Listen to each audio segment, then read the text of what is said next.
Okay. Hello, everyone. My name is Sophia Hansen, and I'm a junior analyst at Startup Campus London, and welcome to today's webinar. This webinar is going to be on fundraising for healthcare businesses. And our speaker is Attila Khader, who is a colleague of mine from Startup Campus and also the CEO of Quantum Leaps, if I'm correct, but please correct me if I'm wrong. So today's webinar is part of our We4 Global Export Readiness Programme, which is an acceleration program for 8 selected healthcare startups from the B4 region. And the program is financed by the International Visegrad Fund and is organized in collaboration with 3 partner accelerators from the We4 region, which is Startup at Poland, DEX Innovation Centre, and Civitta Slovakia. So Startup Campus is actually one of the largest accelerators in Hungary with a presence in Berlin and London. I am part of the London team, and the London team as well, and similar to this program, works on helping companies expand to Western European markets and in general just with regards to support with international market entries.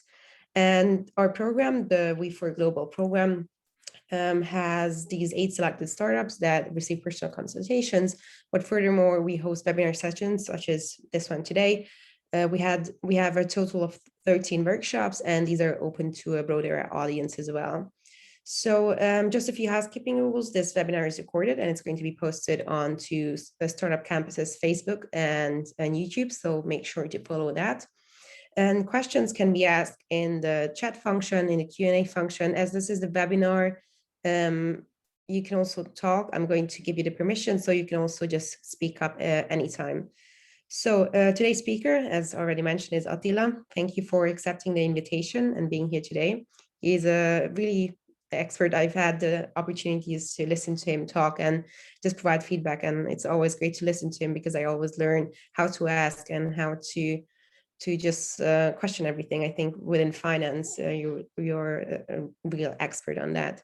So without further ado, Attila, I would like to give you the word, and I've made you co-host, so you can share the presentation. Thank you. Welcome, everybody. So I'm Attila Khader, and I'm the investment director of Startup Campus. And today I'm here to tell you some of my input about how you should basically just fundraise your idea, what the investors are interested in, and how you should basically just display your idea, how you should pitch your medtech idea. So first of all, just a little intro about what we actually do. So we have quite a lot of active investments, but beyond that, we also have offline and online workshops and just educational events. Basically, we just currently finished the application process for 3 new workshop series of ours. And as a result, usually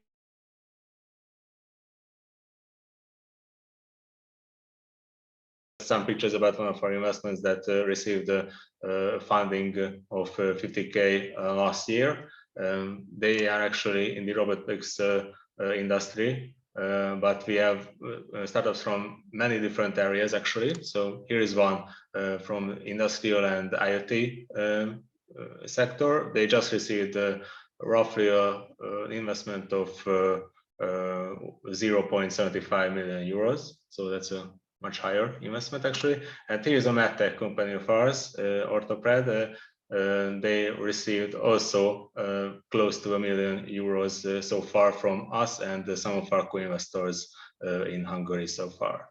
So basically we have some, as far as investments go, success stories in the medtech area and some other industries as well. Basically, what is the main issue with the startup? The initial funding, how you should start developing your idea, what sources you should, what funding you should just raise, and how to do it. When it comes to how to do it, first of all, you should just have a different kind of thinking overall than what for example, a MedTech project would require a regular project that a larger company would. It's called lateral thinking. Basically, it's a way of thinking outside the box in a different way. How basically you are always looking for loopholes or just easier methods when it comes to startups. How you could actually achieve a result or just solve a problem beyond the regular method. So here you can see an example in the bottom right section of the page. Basically, how we approach a problem when it comes to analytical thinking, and when it comes to lateral thinking, that we should just use in this case of startups and innovative projects at all. So your analytical thinking would just lead you into a labyrinth and just across the floors and just towards an exit eventually. While this method results in success eventually, it's quite a lengthy process that mostly startups couldn't afford. So you can't just go get in the line and just follow the others and just use the regular methods. That's the whole point of building a startup. When it comes to innovation, you innovate your processes and not just your product. So what you might ask yourself when it comes to a problem similar to this one is, why don't we just go around? And basically just that's the question that you should always think about. If you're familiar with just some games related to this lateral thinking, the Untitled Problem is a classic game where you have to just connect these 9 dots with the fewest lines possible. So an analytical solution would be this, 5 lines. But actually, if we are thinking with the head of a startupper, then we can do this in 3. Because the problem is that we have to just touch the circles, and we don't have to necessarily just stay within the area of the dots. We can just move around all around the slide. And the message is think outside the box. Some success stories that you might be familiar with, international success stories, for example, Airbnb.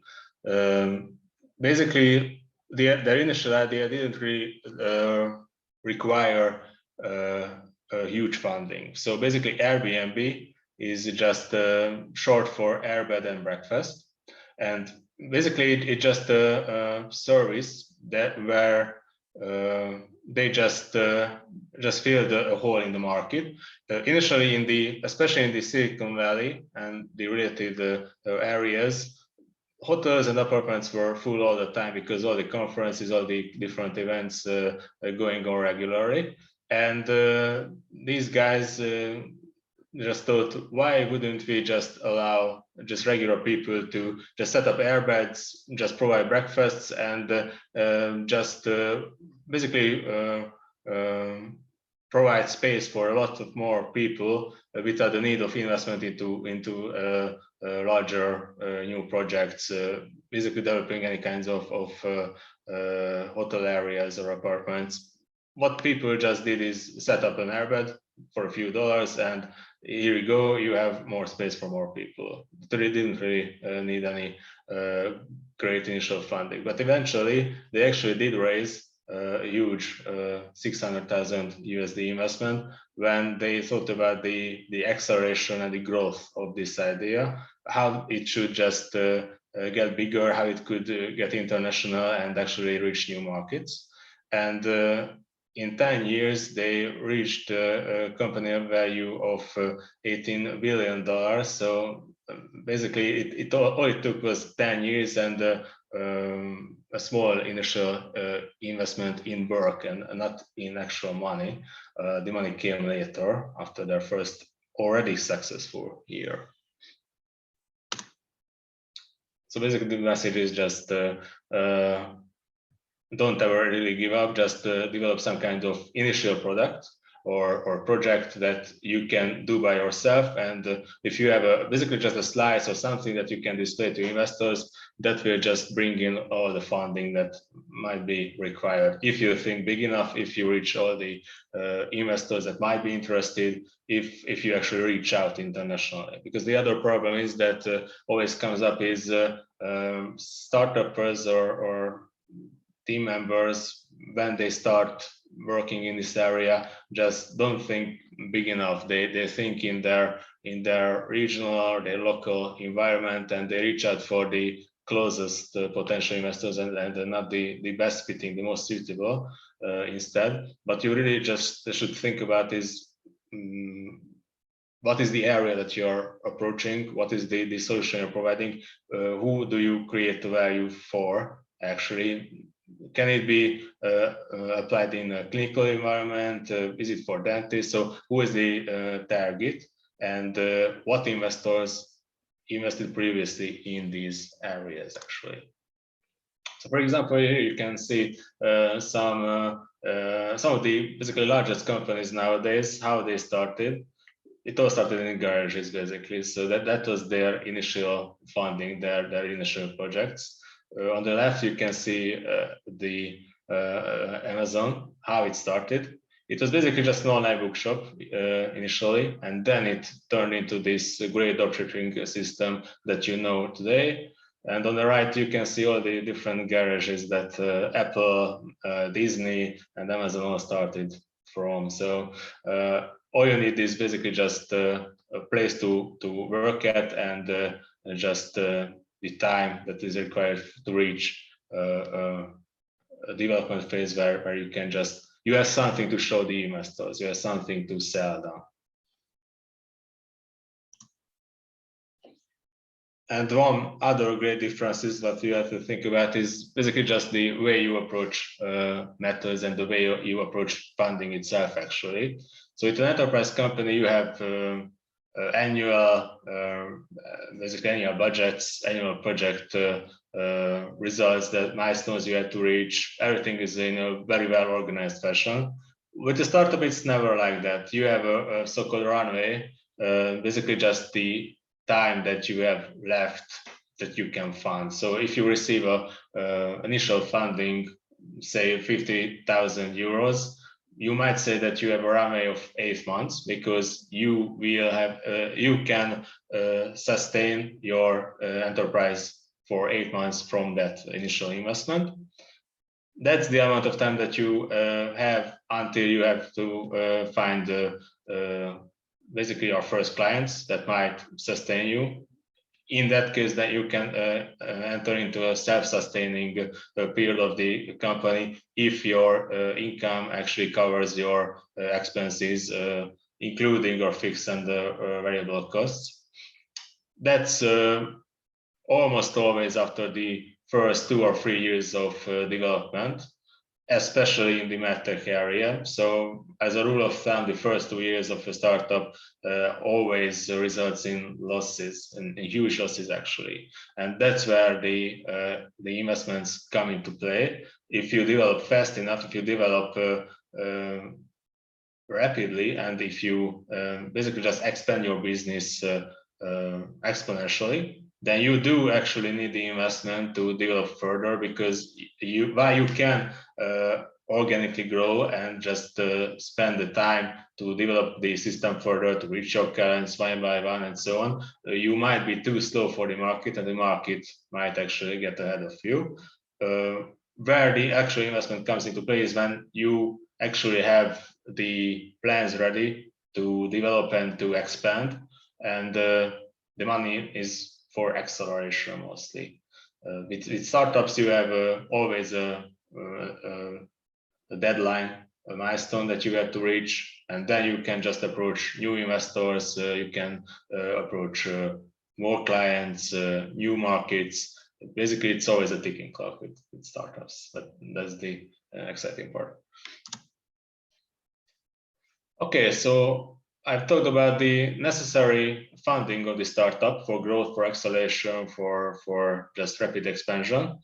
And let's just talk about the financing methods that are regularly there for you if you have an enterprise, or if you just want to get some money to spend. The regular methods don't really work. So when you want to just grow your enterprise slowly, if you have an already established client client network, if you self-sustain, if you have a regular SME, for example, that works well by itself, you might be interested in getting a bank loan to expand, because that might accelerate your business. But it isn't really applicable to startups, because a startup is much more riskier than a regular SME. So startup is always generates better returns, but in return, startups are much more likely to fail, to go bankrupt, and bank isn't really looking for opportunities to really just multiply their money. They want to keep it safe. So you have to just give some kinds of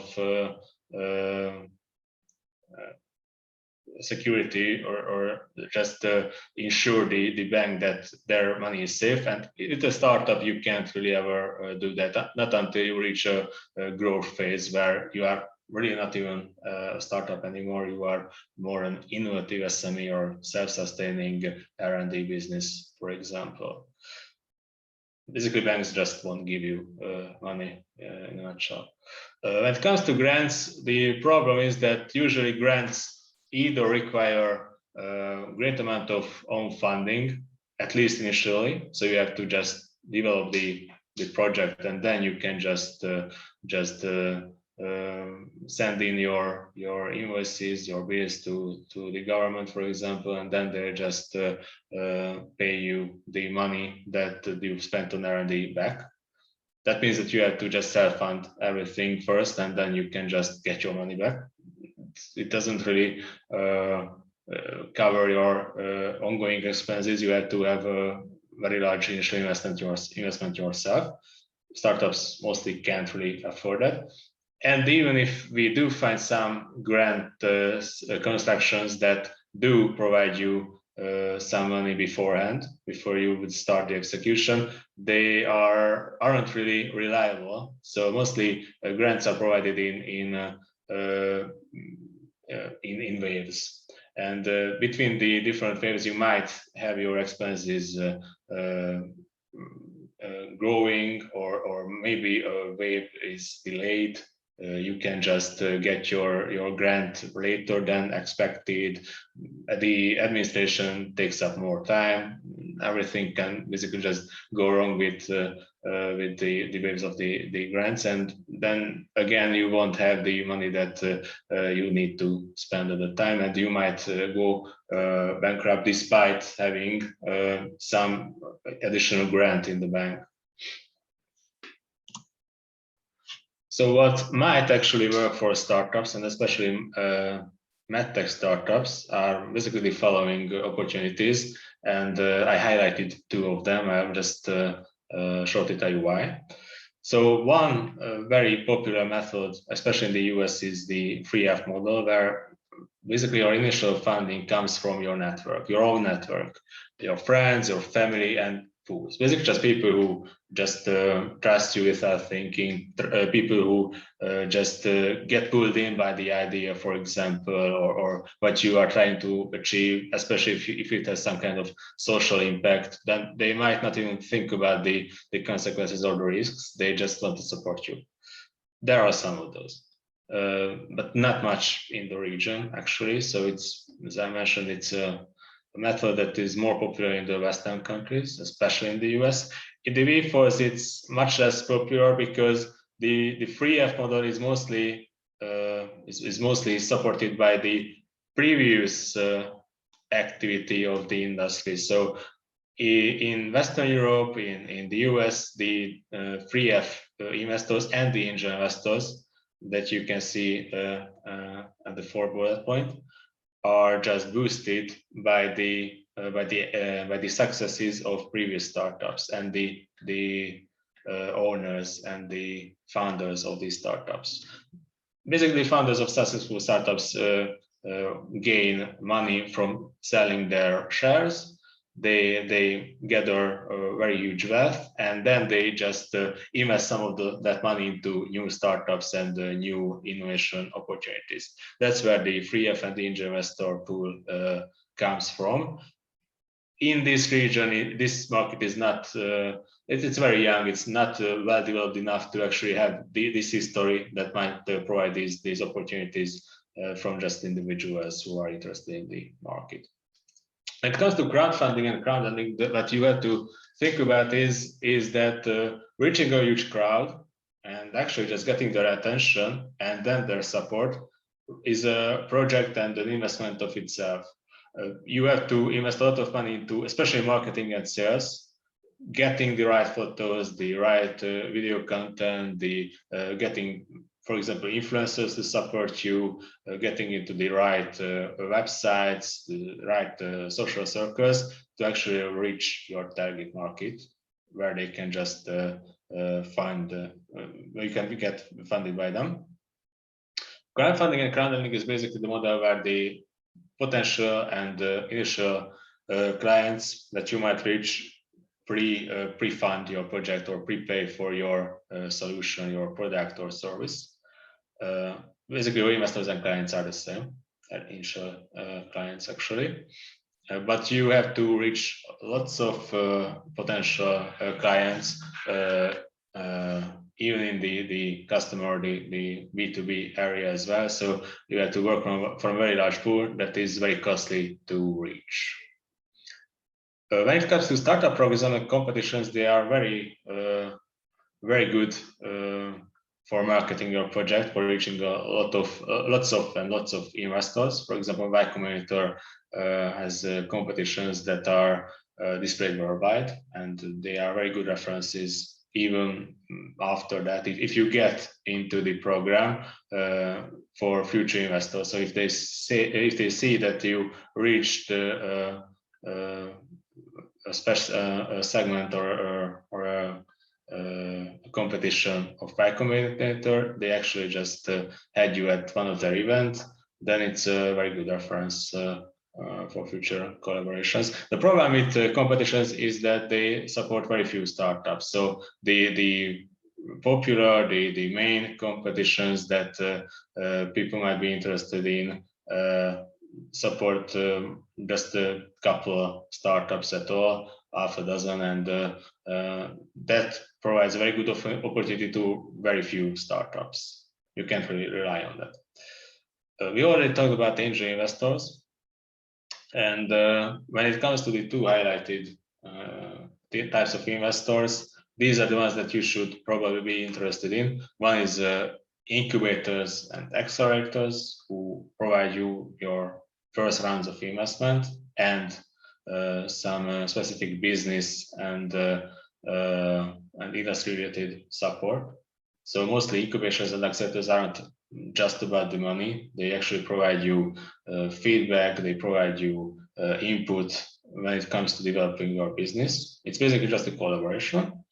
And when you're done with that phase, then you can actually reach venture capital investors, so-called the VCs, who actually do invest much higher amounts of money. They are less active, or they are less interested in providing you professional input and more about providing you the necessary funding. They do actually connect you with stakeholders, with professionals that might help you, but they are much less active. It's a much less intensive period than the incubation phase that you start with.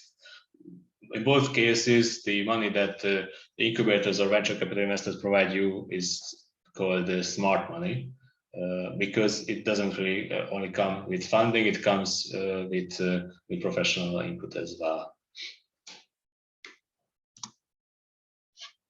And here you can see basically just the activity of VCs in Europe. There, basically the amount of deals is growing very quickly, actually.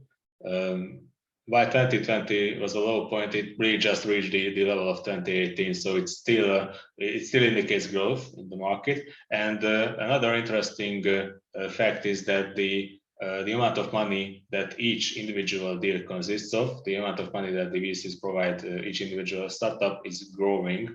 It's basically just starting to catch up to the Western deal sizes. So when we started for example, when the actual active period of startup investments in the CE region started, 2008, 2009. So basically just after the crisis. At the time in the US, you could get roughly 4 times larger investments compared to Europe. It's starting to catch up, especially in the last years. So basically, with each individual deal, you get more and more funding in Europe also, and in the local investor area.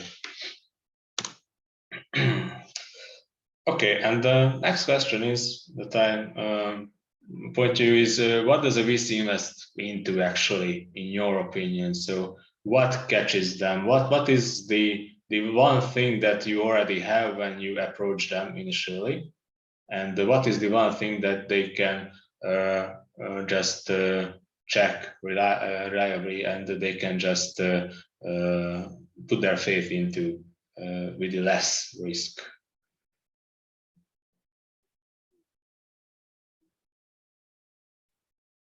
Could any of you just guess, or for example, validation, maybe? Validation. And by validation, what do we actually mean? So you just show them just documents about your first tests, or client validation, contracts? Mainly client validation, yes. That's very important. And it could be tests or some kind of validation of the hypothesis. Right.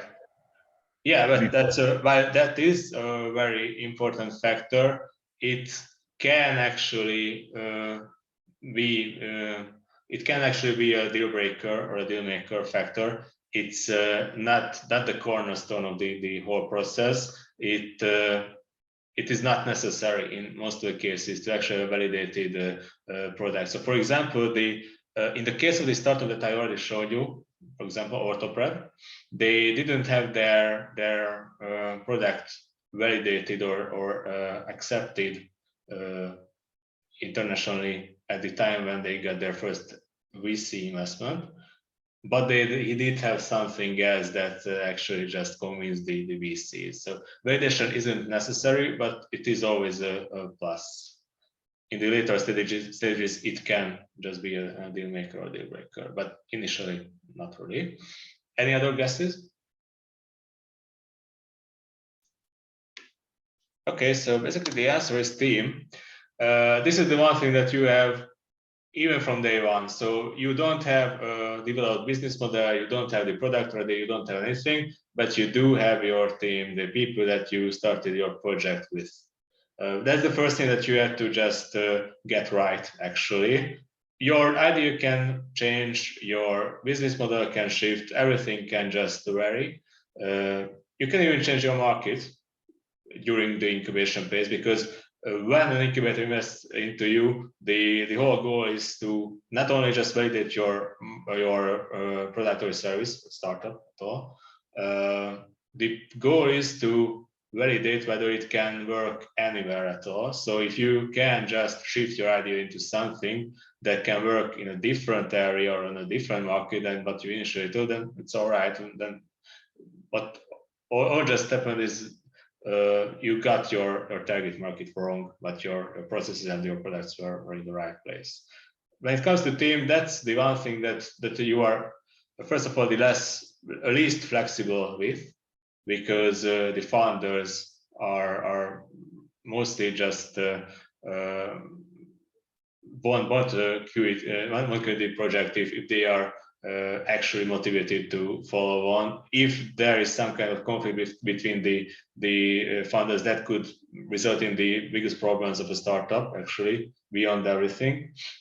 But if the team is right, then the investor will just see the opportunity in the team itself and even support a weaker idea, because they do believe actually in the competencies and the professionalism of the team, and that they will eventually just come up with something better. Okay, any questions? But validation is very close, is a very close second, actually. Okay, so I think the next slide you've already seen a couple of times if you've seen some startup presentations before. This is the value depth, and this is basically just the development phases of a startup. So starting from the launch of the research to the point where the startup turns into a successful SME and it's able to self-sustain. So what you see here is basically the cumulative profit and loss, and what I mean by that is the profits, the gains, or the expenses, the losses that you get from actually just keeping up your project. So with the gray graph, you can see that you first from the start of the research, you get more and more losses because you actually spend money on developing a product that is not in the phase of being sellable, able to just be used by the clients. You have to first just develop it without mostly any income at all. So you didn't really launch a project, you don't have any income, but you have to just keep developing your solution to the point where you actually start your commercialization phase. And from that point onward, you get less and less losses. And eventually you turn your basically the trend around, and you just get more income than what you spend on it. And you just rapidly and very quickly grow after the first couple of years. In the case of meta startups, it's usually, well, in the best case, if it's just enough, it's at least 24 months until you reach a point of self-sustainability. But in most cases, because just all the different testing you have to do, and basically all the different protection that you have to apply to the product, for example, it might even take 4 years until you reach a self-sustaining growth. That means that you need at least 2 to 3 rounds of investment during your development, and to reach that point where the only reason you might need any more funding would be just quicker growth.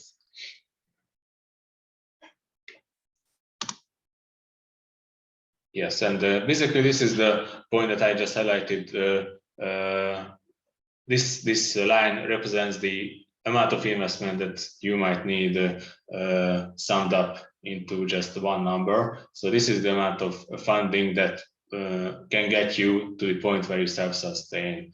When you just draw up this graph for your project, for example, how much cumulative profits and losses you might gain, the highest amount of losses is the funding that you need, because that's basically just the money that you won't actually get from clients, that you won't get from any other sources, other from third parties that are interested in investing into you.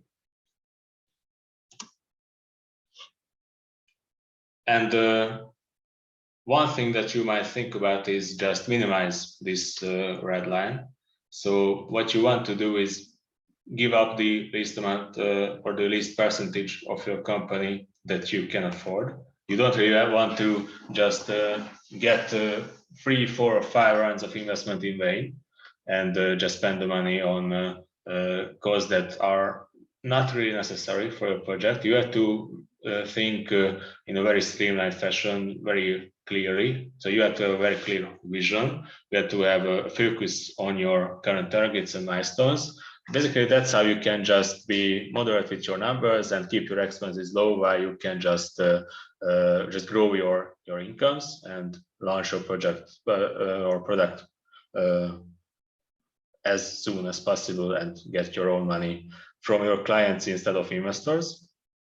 And one other thing is that really is related to the previous question that I asked you is just build a team. So you have to have a very strong group of founders initially, but then you want to build upon that. So you can't start the same company with the same team in the first year and the 6th or 7th year of your growth. It will just outgrow you.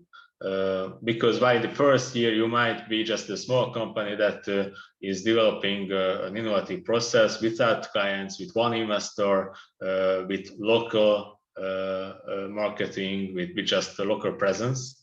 In your 6th or 7th year as a startup, you must be international. You must have an international list of clients. You must have international marketing. You probably will have international investors as well, and you probably will have international team members for that to just keep the whole system going. So you have to build on your initial strengths, and one of them is probably your team. Okay, so there just for a second, let's think with the head of a VC. What are the VCs and the investors are actually looking for? So say we have 10 companies that we put some money into, for example, 1 million to each. What do you all think? How many companies will survive the first 5 years? And how much money should the surviving companies just make to actually just gain a profit for you? What are the numbers? What do you think? So out of 10 companies. Any guesses? 9 guys. Any other guesses? That's a very pessimistic tip. I would say realistic. And indeed it is, because it was the right answer. At the end of the day, the only company that survives is the one that actually achieves all the previous things that I mentioned. So this is the one company that accelerates rapidly. This is the one company that can reach exponential growth. It's the one company that will actually get the VC their money is worth. But not only for the investment that they received, but after all the investment that the all 10 companies got. So it wasn't a coincidence that I've shown you the example of Airbnb, how rapid they grew and how much the company actually was worth after 10 years of their work. One company will actually just get your money back as an investor that you spend on 10 investments in 10 portfolio companies. So you can just rely on them just skyrocketing, just like Jeff Bezos this year, and just getting all the money back that you might want to spend again on newer companies and into newer investments. So basically that's a very huge growth. Most of the time investors don't rely on one company in their contracts. Actually don't really rely on the company getting back this kind of return. So when you see a term sheet that comes from an investor, you see the contract, it isn't set in stone that you have to make up the money for the investment that you got times 10, but that's what they rely on from a business perspective. And here are some examples. So just look at the amount of money that the investors got and the amount of deals that they made. So basically the difference is quite high. You have over $1 billion exits that we are speaking of, even in the USA, Europe, and some other countries, there are quite a lot compared to the amount of money that the investors receive. So basically, when an investor actually gets their money back, it's much more than what they initially invested. Okay, and in the next couple of minutes, I'd like to also talk about how you should just pitch your idea in front of investors. So when it comes to fundraising, how you should just sell yourself. Does anyone have any questions regarding the previous topics about the investments, what the investor is looking for, how basically their return works, and so on? Any questions?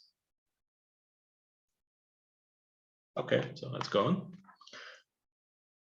So when it comes to just selling your idea, what you have to think about first is a good opener. Basically, the attention span of an investor is very small, so you have to think with the head of a 5-year-old. If you can catch their attention, then you will just give the attention of the investor too. You have to just think. So you have to just have something that is a very good eye catcher. So you have to just get a hold of their interest. And for that reason, what you shouldn't start with is just a regular introduction, because then you will just lose them immediately.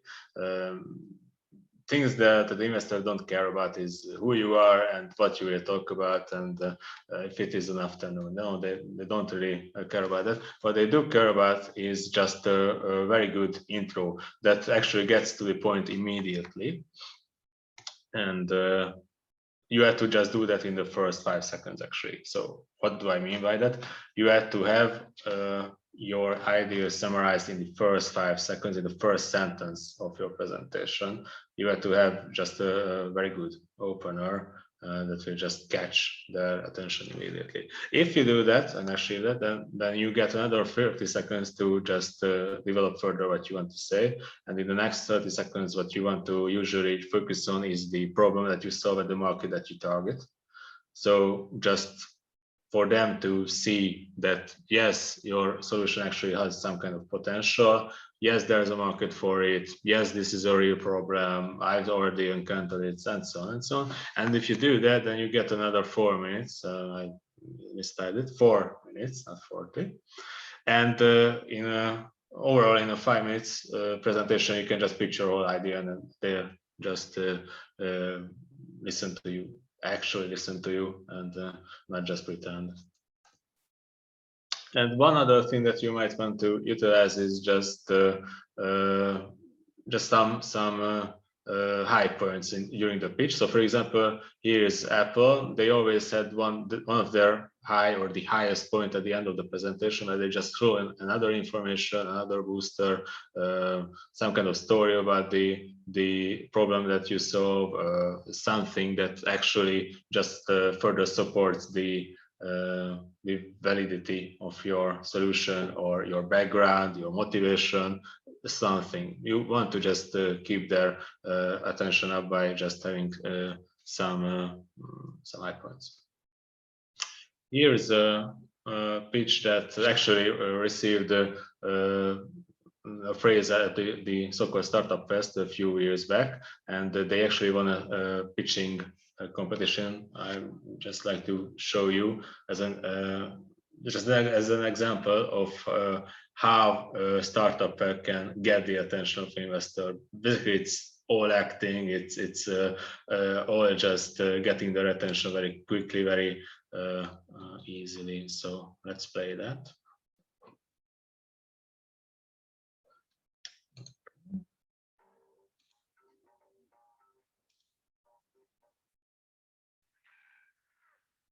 I'm so stressed out trying to plan all of life celebrations. I mean, I got little Susie's graduation, I got Ted's birthday party, and of course, football season is coming back. I want to plan a tailgating party for that. I wish there was one easy solution for me to order all my party supplies, just as easy as booking an Airbnb. Wait, there is. Party on Demand is your one-stop mobile party supply shop, delivering the party to you in 1 hour or less. We deliver the 3 essential ingredients you need to wow your guests and have an incredible, memorable party. We deliver food, talent, and decorations right to your door. Bam! We make it happen easily with our partnerships from Uber Eats, Grubhub, and Postmates, delivering that tantalizing food that's yummy, yummy in your tummy. In addition to that, our friends over at Amazon Prime are hooking it up with our crazy curated party box that's delivered to your door. Plus, we have hooked up over 1,500 incredible talents of dancers, acrobatics, and even your own personal chef from Benihana. That's It all starts with the box. Party on Demand has already partnered with over 35 of the world's largest companies and brands that's going to give you the cool thing. Think of Pinterest meets Etsy, delivered in your box and all exclusive right to your door. Oh man, it's going down. Our app is simple and easy to use. And in less than 5 clicks from your phone, your party is on. With over $251 billion in this licensing and rental industry, we know we're going to disrupt this marketplace because over 800,000 people celebrate their birthday in the US alone every single day, not including the over 500,000 people that just have a great social and celebration as well. With that, Party on Demand situates ourselves between the sweet spot of affordability and convenience. Now, our revenue model was simple. Nowhere, and I mean nowhere, can you find food, talent, and decor delivered to your door same day for the incredible price. Wait for it, $299. Ow! Make me want to shake something. We're asking for $1.5 million in exchange for 15% equity. This will give us a 15-month runway and yield approximately about $7.5 million. Party on Demand was inspired by my father, who passed away from cancer. But before he did, he said, son, celebrate life more. Okay. So that was just an example of how you have to just keep their attention and how you can just get their attention very quickly, very easily during the presentation. What should actually be on your deck? What you actually heard about is during the first segments of the pitch that we just saw was the market, and basically what the opinion of different professionals in the industry, so or just popular sites, so 500 startups, for example, crowdfunder, Next U Ventures, and so on. The opinions differ very regularly, but there are some points that every single source mentions.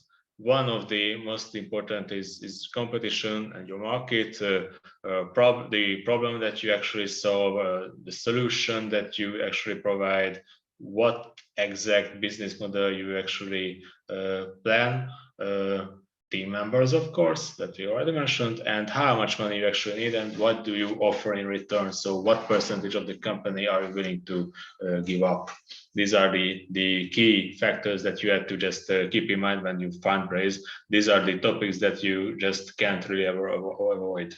And when it comes to the business model, you have to be good with numbers. Actually, that's one other issue that founders usually have, is that they don't cover these topics properly. They leave out some key information. And with the head of the investor, the key information is always, or usually, numbers, especially with competition and business model. So you have to actually be able to explain how much money you get from each individual client, potentially how much they are willing to pay. So what is your pricing? What are the different packages? What are the available services that you plan? How much will the clients return to you? So how much will each individual client use your system? How much will they pay in total? How regularly? What potential models will you test? Because you might not have a straight answer what your business model will be, but you have to have options for potential revenue channels that you want to test and validate. And you have to, if you can, you have to display the strengths and the cover market of the competition, how much money they probably make, or how much money they make based on public data, how big is their client base, and so on. So basically just numbers. That's one thing that teams usually forget. That is a proposed order of the slides, how you should just approach each individual topic, what is a logical order of topics. So you just have to start with a strong opener, then you establish what the problem is that you solve, how you actually solve it, what is this product that solves this problem this way, what is the basically the selling point, the unique selling point, the USP of your product, how will you sell it to the user, what is the uniqueness that will actually just diverse you from the market. Okay, you have a very good product that is a unique value that solves a real problem, but how do you sell it? What is your business model? How much money you get for it? What is this market that you are actually establish your business on? Basically, what is your strategy to actually enter this market? What is your go-to-market strategy? How can you get the proper traction that you need? How can you keep it up? Marketing and sales, basically, on the long term. What is your team? How you might want to expand it? What are the key competencies of the team members and what are their roles? And how much money you actually need and what will you spend it on? One other factor that the investor considers is their money well spent? For that, you have to just summarize what your key expenses are and how much money the investor has to provide you to just cover these expenses, how much your own funding might be, for example, beyond that, how much money you expect from clients, from income, what is your basically the structure of incomes, investments, and expenses at the end of the day. Yes, and basically just with problems and solutions, the thing is, again, you have to think laterally. You have to just think about unique solutions, unique approaches, and you have to shift them constantly. So Eric Ries, the author of the book Lean Startup, actually wrote, in Startup World, the problem and the solution are unknown.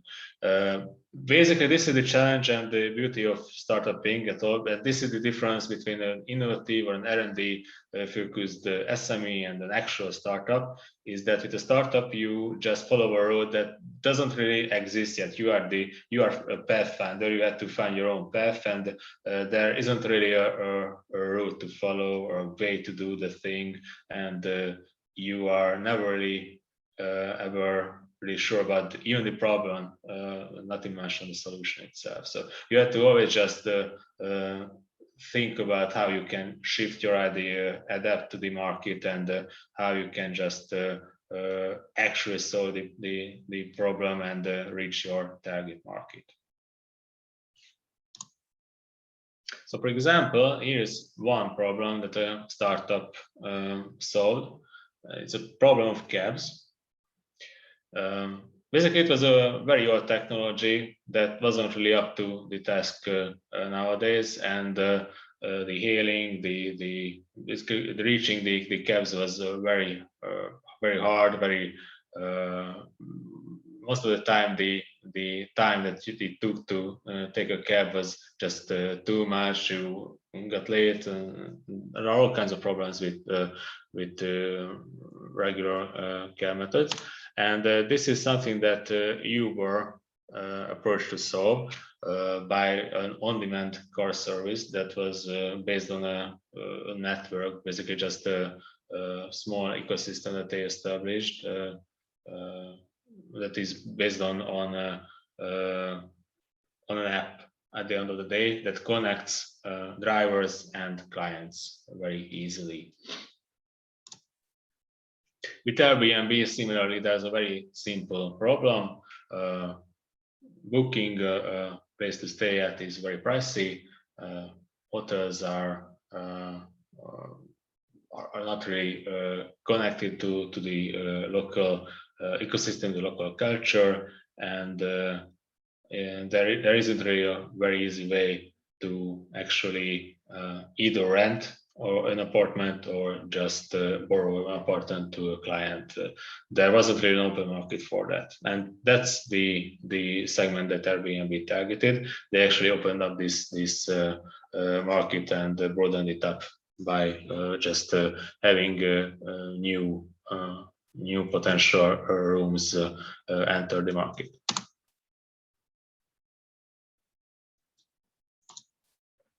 Okay, one other thing that you have to talk about is the market size. Again, you have to think with numbers. You have to just display what your market size is and what your competitors are like on this market. So in this case that we see here is there's a growing market, a very huge market, and the top players cover 1/5 of the whole market. So basically there are some very huge market leaders probably, and then comes the followers who all just target smaller and smaller segments. In the case of Airbnb, what you're looking at is basically the available market of several $100 million, but actually Airbnb targets $48 million annually as a revenue, because what they actually think of is okay, we have a market that we can cover, but we can't really cover the whole market by ourselves. What you have to think about is how much the market will grow, how many new customers will enter this industry. They are more likely to choose your solution instead of clients that already use a solution of one of our competitors. And beyond that, how much of these clients we can steal from our competitors. One other question that always comes up is the pricing. What should we base our pricing on? There are different methods. One is called bottom down, another is top down. The difference is you can just price your solution based on your expenses. So from bottom up, you just add your margins to your expenses, and at the end of the day, you reach the price that you can actually sell your product for to actually get some kind of profit. When it comes to top-down methods, what you always observe is the market and what the prices are on the market already, what the competitors actually offer, and you just adjust your prices and your expenses to your competitors. This is one of the best ways, I think, to display your competition. You just keep them in comparison to you, adjusted to some different dimensions. So in each different row, you can see a different segment or a different problem that the competitors have to solve, and in each column you see one of your competitors and of course yourself, your own startup, how well they suit these problems, these tasks. This way you can just easily display that what is the target, what is the range of problems that you actually approach, and how will you actually achieve a unique selling point, a proposition that goes beyond what your competitors already sell the market. One other way is to just display your competitors and of course yourself on a graph based on two different dimensions. In this case, usability and smartness, basically the technological advancement of each solution. That this is a display method that can very easily highlight the difference between your project and your competitors if there's a very distinct difference based on one or two different problems or needs on the market. And let's talk some about the team, and just for a finisher, how you should actually just display your team and what is an investor looking for when it comes to the team. How does a optimal team look like? Basically, there are different roles. The opinions on how many different roles are there that should be covered differs. It's roughly 3 to 5 different roles that professional sources mention. The easiest model is the hacker hustlers hipsters model. You have to have a tech guy, you have to have a finance, a business guy, and you have to have someone that designs the product that can just be a bit artsy. So these are the 3 key roles that you have to cover with your team. Because at the end of the day, even in the first year of your product, you have to just have someone that actually writes the code. You have to have someone that approaches the clinics, the hospitals, that actually can sell the system to them, can think with their head, can actually just keep the conversation going with the potential clients. And you have to have someone that makes the system easy to use and easy to just see through, and all your presentations and all your material basically. A bit more complex model is one with 4 different roles. The main difference is that the previous 3 roles are extended by a handler. Basically, this is your project manager, so the operation focused guy who just keeps things going and manages your times and your features and basically the needs of the customers. So this is a role that just keeps all the different aspects together, from business to product development to design, everything. And that is my presentation for today. Thank you for your attention, and if you have any questions, please ask.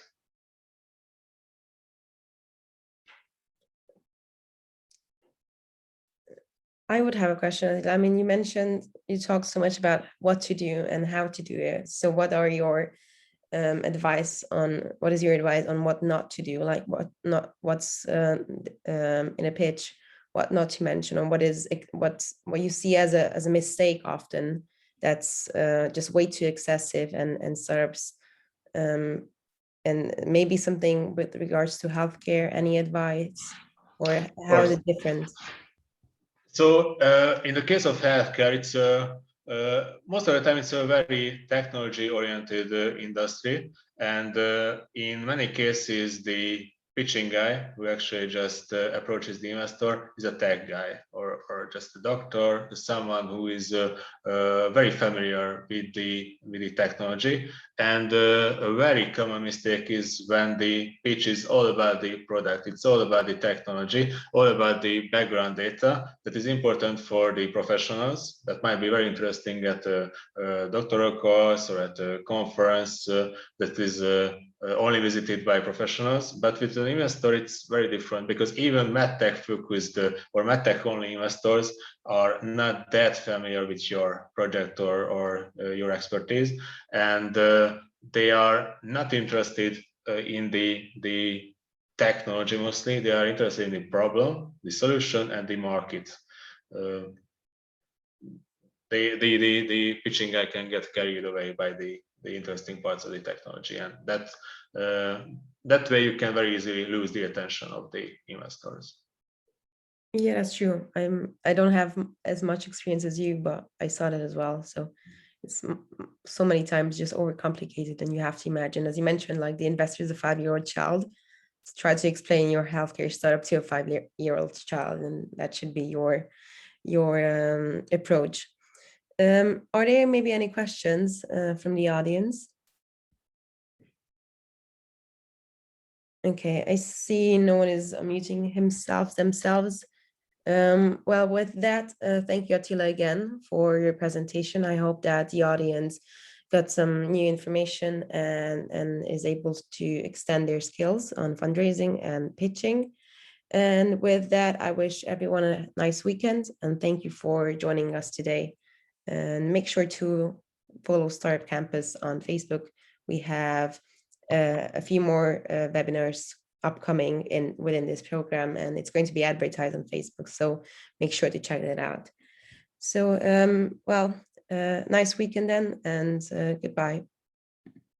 Thank you guys. Goodbye.